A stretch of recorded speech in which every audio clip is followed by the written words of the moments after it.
Bom, conteúdo de concurso.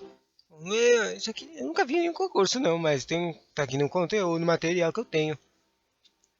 Estrutura de atualidades, tipo de geografia, sobre a estrutura da população, né? Estrutura da população.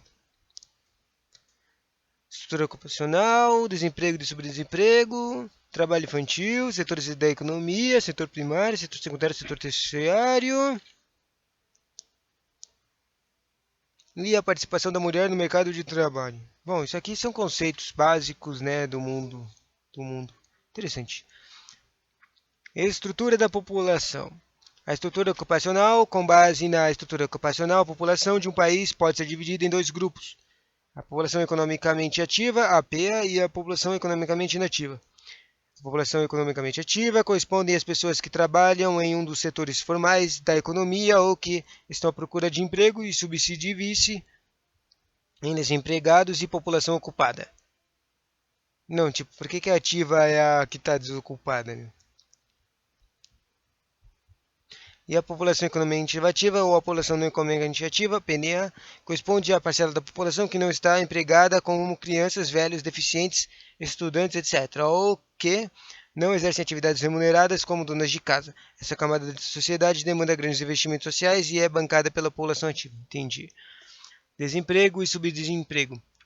Hoje, o maior problema enfrentado pela maioria dos países do mundo é o desemprego. Ele é uma da relatividade não apenas em países subdesenvolvidos, mas também em países altamente desenvolvidos, como a Alemanha. O desemprego se divide em dois tipos fundamentais: o desemprego conjuntural e o desemprego estrutural.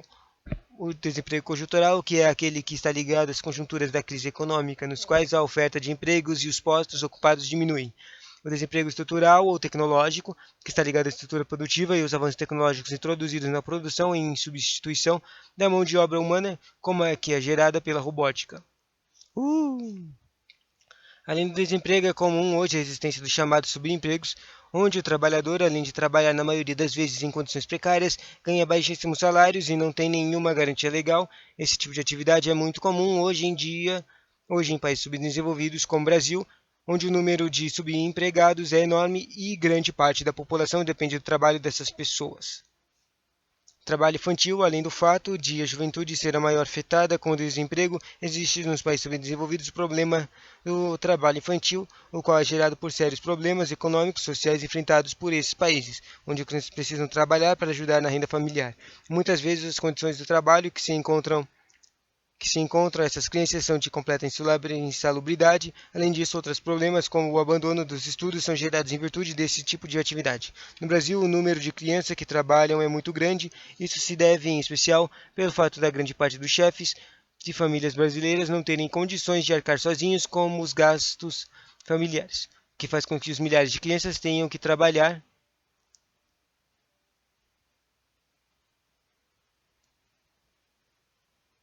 Interessante isso. Muitas milhares de crianças tenham que trabalhar. São muito comuns também no Brasil os adultos se aproveitarem das crianças, fazendo com que elas trabalhem enquanto o próprio adulto não busca o que fazer. Que triste.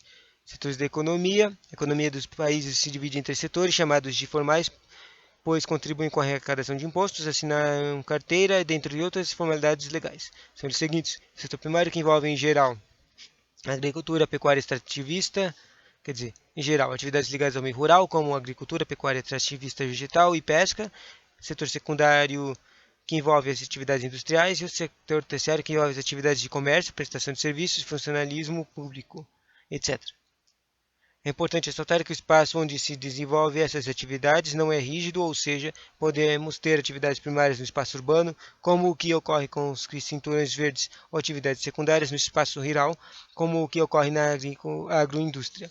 Hoje em dia, em virtude do grande avanço tecnológico, alguns setores passam a trabalhar com a ideia de um setor quaternário, onde se desenvolveriam as atividades de pesquisa de ponta, envolvendo universidades, centros de pesquisa, etc. E esse setor surge em função da revolução tecnocientífica em andamento. No Brasil e em outros países subdesenvolvidos se dá a chamada hipertrofia inchaço do setor terciário, que, por sua vez, tem gerado proliferação de atividades informais.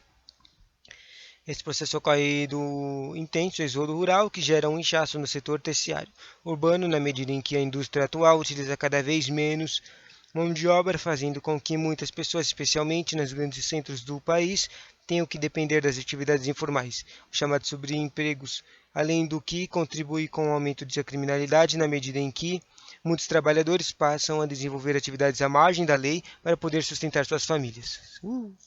A participação da mulher no mercado de trabalho, apesar de crescente, a participação das mulheres no mercado de trabalho não tem significado ainda melhorias nas condições de vida. Pelo contrário, pesquisas mostram que com o aumento de lares liderados por mulheres, houve uma redução da renda familiar. Isso se deve ao fato de que as mulheres, em média, ganham salários mais baixos que os homens para desempenhar as mesmas funções. As causas que estão por trás desse fato são, por exemplo, a herança patriarcal da nossa sociedade, o machismo ainda muito forte no presente no nosso dia a dia, a desvalorização do trabalho doméstico e o preconceito que coloca a mulher como sexo frágil.